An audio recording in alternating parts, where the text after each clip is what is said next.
ধর্ম হোক জাত হোক শেষ কথা বলে পেটের খিদে। বামপন্থীরা পেটের খিদের কারণে পেটের খিদে না মেটা আর পেটের খিদে কিভাবে মিটবে তার কথা বলছে। ধর্ম নিয়ে কোনো কথা তারা বলছে না।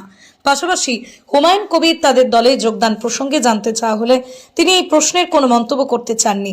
100 দিনের কাজ 200 দিনের হবে কিনা, জিনিসপত্রের দাম কমবে কিনা, এটাই আমাদের মূল বক্তব্য।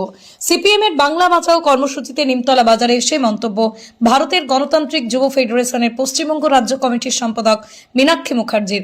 সিপিএম এর তরফে বাংলা বাঁচাও যাত্রা রাজ্যের প্রতিটা কোনায় পৌঁছচ্ছে।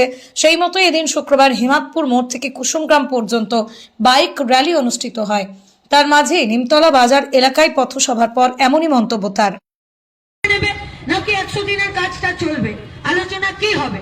তৃণমূলের দুর্নীতি রাজ আর গুন্ডারাজ চলবে, নাকি বিজেপির দাঙ্গাবাজি এখানেই পশ্চিমবঙ্গে চলবে?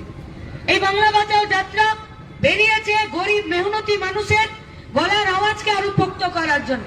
এই বাংলা বাঁচাও যাত্রা নিজেদের এই বাংলাকে বাঁচানোর জন্য রাস্তায় নেমেছে লাল ঝান্ডা হাতে, গরিব মেহনতি মানুষের কথাকে আরো স্পষ্ট অবস্থানে দাঁড় করানোর জন্য।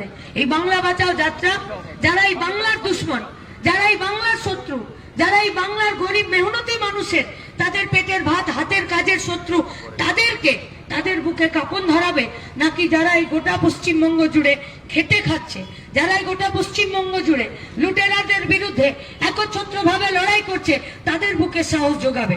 তাই এই লড়াইটা শুধুমাত্র একটা দিনের লড়াই নয়, এই লড়াইটা শুধুমাত্র 29-এর বুলডোজারের নিচে, বুটের নিচে, পুলিশের লাঠির নিচে, গুন্ডাদের পয়সার নিচে যারা দমিয়ে দিতে চাইছে তারা জিতবে, নাকি যারা ঘাম ঝরিয়ে খায় এ বাংলার রাজনীতিতে, এই পশ্চিমবঙ্গের রাজনীতিতে তারা জিতবে?